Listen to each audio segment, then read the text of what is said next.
pedal down the foot, heels, wheelies on the front, pedal down the foot, heels, wheelies on the front. I got this 8990, Pistons chin flat bill, black starter cap with the hologram tags, white mag rims, red rubber tires, chain frame pegs, drift shit to my supplier, dope man attire, give me about an hour and I have it clicking, ticking, gliding, flying like MacGyver. Greetings, ladies and gentlemen. This is Renegade Operative here, back at it again with another review of a new Marvel Netflix series, Iron Fist Season 1. Now, if you haven't been on social media, then you need a little bit of a good recap.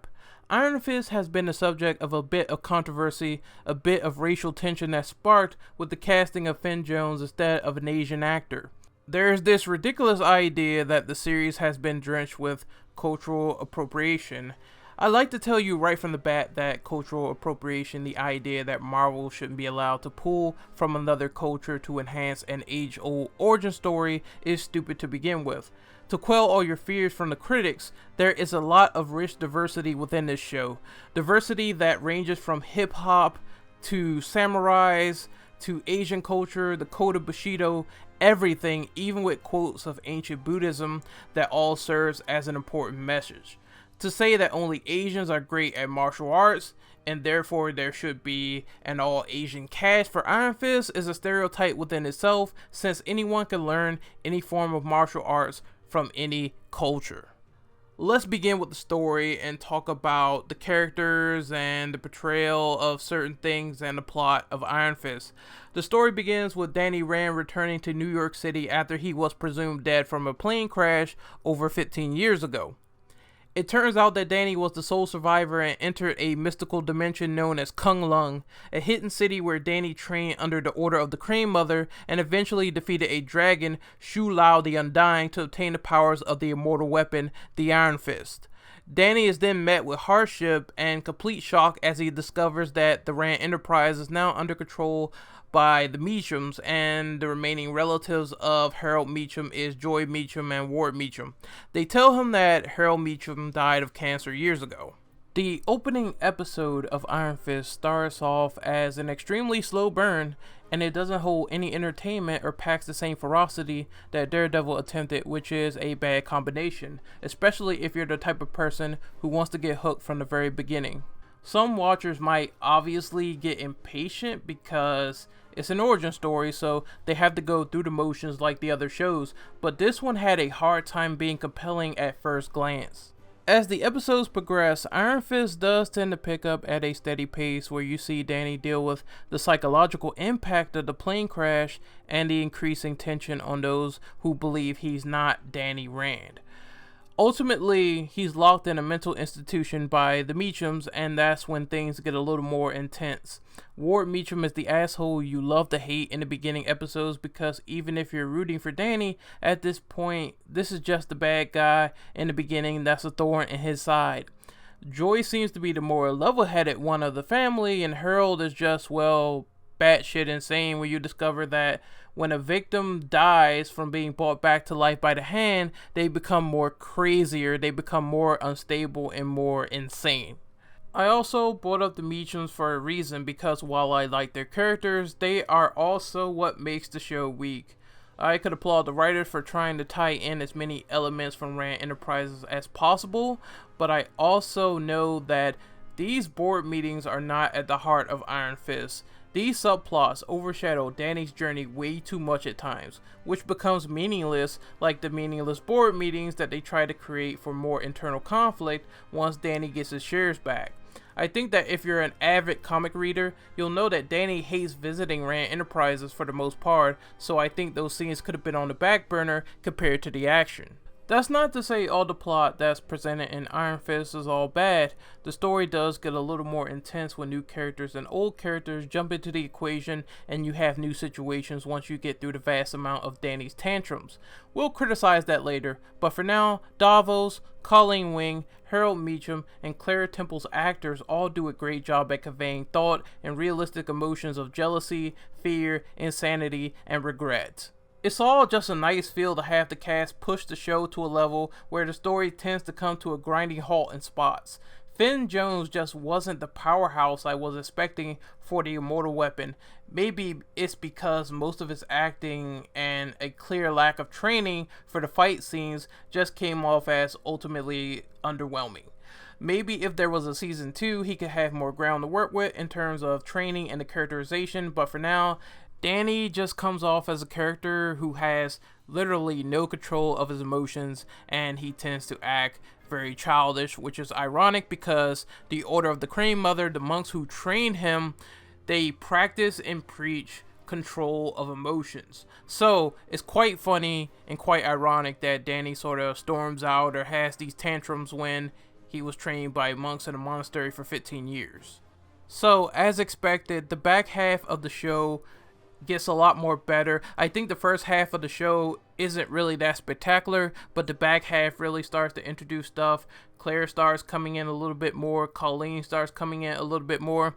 We get introduced to Davos, which is pretty interesting to say the least, because of course, if you aren't aware, he's the Steel Serpent in the comics. He is Danny Rand's arch enemy, so it was cool to see that little conflict go down. It wasn't explored as much as I wanted it, and then you have some ridiculous stuff, of course, like Harold coming back to life and literally acting like Frankenstein because his text message to Ward basically has his name like Frankenstein, and he starts acting like him too when he's resurrected, so that's pretty weird. He doesn't know what's going on, he's acting all strange, so I thought that was kind of cool to see that concept of his character, and it was a little bit crazy. And then the fights, they start to get better in the back half of the series as well, because you have Danny and Davos fighting multiple enemies and the fight choreography improves. I'll talk about that more in depth in a little bit, but I feel as though the back half is really worth watching, while the first few episodes are really kind of poor and lackluster, but it starts picking up a little bit more as you go deeper into it. So Iron Fist is just kind of a mixed bag when it comes to this stuff. I do think that the story ended on a less than satisfying cliffhanger because it painfully reminds Danny of his mistakes, and the gate to Kung Lung is closed and shifted off to somewhere else, and there's these dead attackers. That's the hand that gets discovered at the gate, so it leaves a lot of questions to be desired. Who attacked these people? What exactly happened here? Did someone get into Kung Lung? You know, like, one has to think, like, is Madame Gao behind this? No one really knows, but basically Danny neglected his duties being the Iron Fist. He neglected his duties of protecting the gate at Kung Lung, and that situation happened, and now Kung Lung is inaccessible. So you have to wonder who's behind this, and is someone really intruding to try to get that power of the Iron Fist and enter into the cities of heaven in order to attain that power from Shu Lao the Undying? Who really knows what's going on, but hopefully it's resolved in the Defenders, or if not Defenders, Iron Fist Season 2, because that really needs to be cleared up in my opinion. I also think that final showdown was pretty lackluster. Compare that to Daredevil Season 1, where Daredevil's straight up fighting fists in the alley, and there's so many ideals behind the punches and blows and throws. Like, that was pretty underwhelming. He's fighting this resurrected businessman on a helipad with pipes. And I understand Harold killed his parents, but it should have been something more spectacular at the end. Like him fighting Davos or something. At least they're friends and they have more personal beef with each other. Like, Davos is really, you know, insanely jealous of Rand because he has the Iron Fist. He has his birthright, and Rand took it away from him. So it would be more personal than that small fight they had at the church cathedral thing. You know what I mean? Instead of him just fighting Harold, I think that should have been resolved like maybe an episode back, and then the finale would be a lot more personal for Danny, as well as another character that got introduced late into the game. Now let's talk about that fight choreography in full. Iron Fist is a martial arts expert. The fight scenes in the entire series should be good, right? They should be on par with Daredevil, right? Well, unfortunately, as I said before, they aren't as good as Daredevil, and I think that Daredevil created a bar of expectations that people needed to see fulfilled when it came to the living weapon, because they had this bar of quality and the Marvel shows should exceed it. Now, Luke Cage and Jessica Jones, their fight scenes are simple because they aren't martial arts experts. They're street fighters. So, you know, their fighting style is really like brawl heavy. You know, I'm going to pick something up and hit you with it. I'm going to shove you into a wall. That's how I expected Luke Cage and Jessica Jones to fight. But Daredevil and Iron Fist, they know martial arts. So it should be on par with Daredevil, in my opinion, and they didn't exceed that with Iron Fist. In episode 1, they did not try at all. Some of the fight scenes in the beginning was just Finn Jones going around and pushing security guards, and they were falling over to his will. That's it. That's literally it. The fight scenes improve over time, and as I said, I think the best fight sequences are when Danny Rand and someone else joins the fray, because it seems like when multiple people are fighting, it's very interesting to see all the craziness and chaos that is going down on screen to keep track of.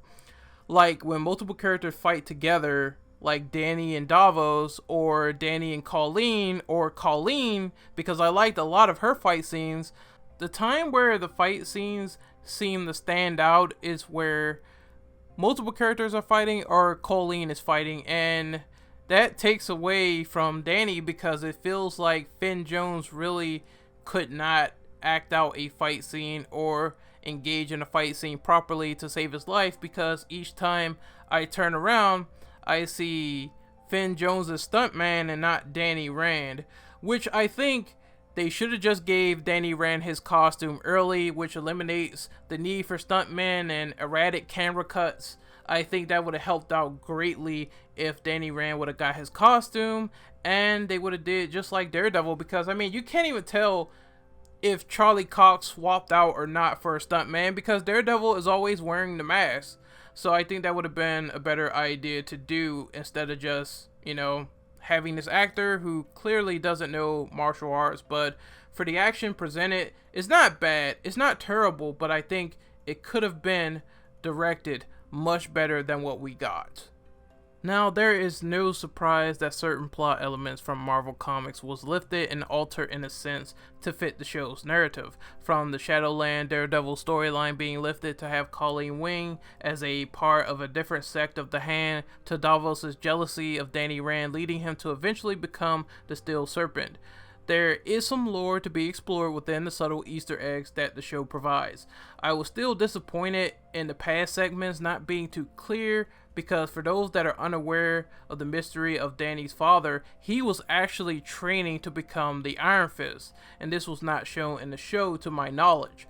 Orson Randall, an older person who was shown to have fought in like world wars and everything, he was nothing more than a tiny Easter egg, and he was actually wearing the Iron Fist suit. You see, people who trained to become the Iron Fist, they had a strong lineage in the comics compared to the show, which wasn't explored as much as the fans were hoping.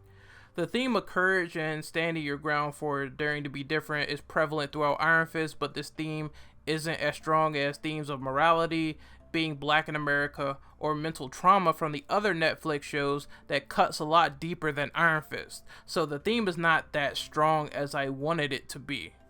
In the end, man, I don't necessarily agree with certain critics. Iron Fist is not a 2 out of 10. That's ridiculous. That's crazy. I think the show does have merits, but if I were being fair, I would give this show a solid 6.9 out of 10.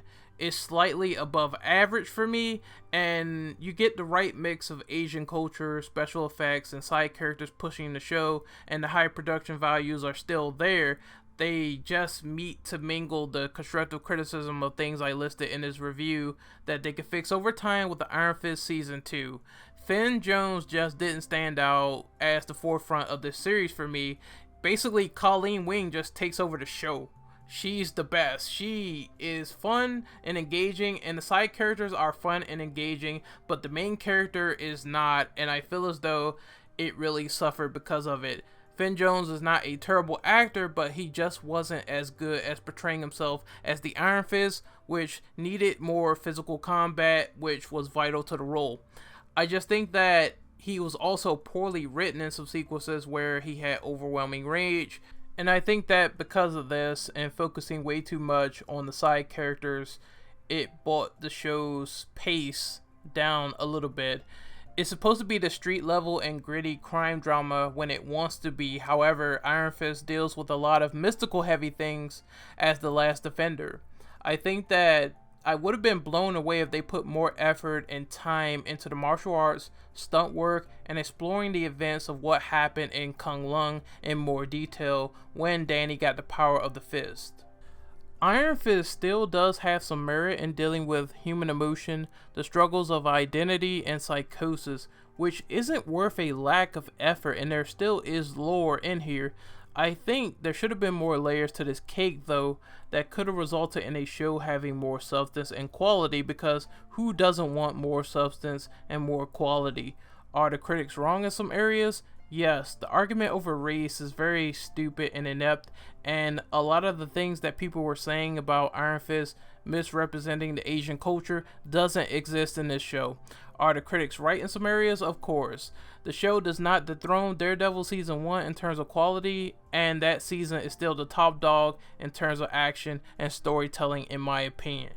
I think that, for lack of better words, Iron Fist was basically the test bed to see what went wrong and what went right with some of the things they presented in this show, and they should overall take a look at this and rectify it for season 2 of Iron Fist. I think the show isn't terrible, but it's not great by any stretch of the imagination, and it really didn't blow me away like some of the other Netflix shows. The pacing is debatable, but I would say this has better pacing than Jessica Jones and at times Luke Cage. I think when it comes down to which MCU show is the best, it's always going to boil down to preference. But I still think Daredevil is the best in terms of everything if we're comparing Netflix shows. And I think that people need to look at that as an example to improve and overall enhance the quality of their future products for Netflix series. This is Renegade Operative signing off. Hopefully you guys enjoyed my Iron Fist review. Once again, like I said, it's worth a watch. I will say give it a watch. Let me know how you feel in the comments below, and we'll talk about it. But I do think the show has issues as well as some good things going for it. They just need to focus on more of the good next time around and less of the terrible. I will see you guys next time. Later.